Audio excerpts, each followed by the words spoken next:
In the heart of Buenos Aires, nestled among cobblestone streets and time-worn facades, there stood an antique shop few dared to enter. Known as the Gallery of Steps, it seemed like an ordinary storefront in the bustling San Telmo district, where tourists and locals hunted for old treasures. But those who had lived in the neighborhood for decades knew better. They warned that no one should cross its threshold after sundown. According to whispers, the shop's owner, a tall man with a long face and eyes as dark as onyx, was no ordinary dealer of antiques.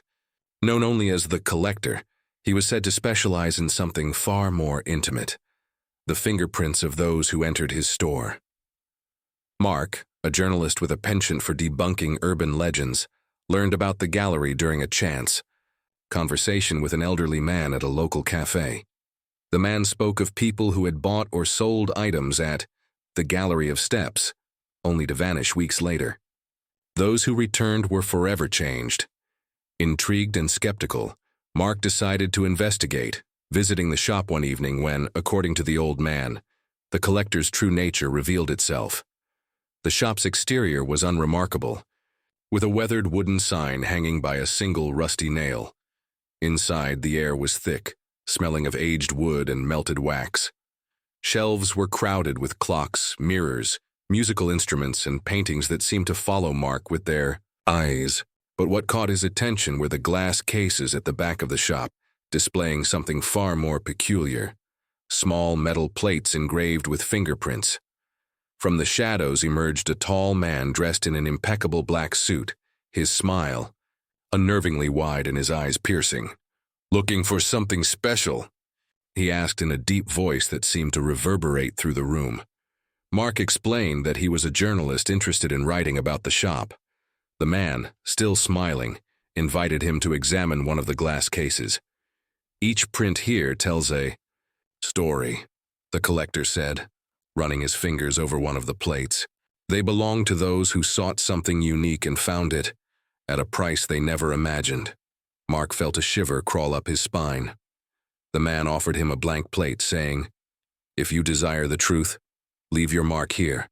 I promise you'll uncover everything you're looking for." Thinking it was an elaborate trick, Mark pressed his finger to the plate. He felt a sharp, cold sting, as though something had pierced his skin. When he pulled his hand away, his fingerprint was etched into the metal. The collector looked pleased, gesturing toward the door. "Come back when you're ready to see the entire collection," he said with an unsettling grin.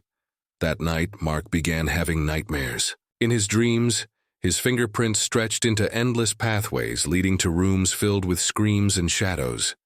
He woke drenched in sweat, feeling as though someone was watching him from the corners of his room. Days later, he resolved to return to the shop, but it was gone. In its place stood an empty alleyway. Neighbors told him that this always happened. The collector and his gallery would vanish, taking with them the stories of those who entered. From that day, Mark never wrote another article. Years later, he was found in his apartment, which was completely empty, except for a glass case in the center of the room. Inside was a single plate engraved with his fingerprint and the words, "One truth for one print." If this story gave you chills, don't forget to subscribe to our channel and share it with someone who won't sleep tonight. Let us know in the comments what other stories you'd like us to tell.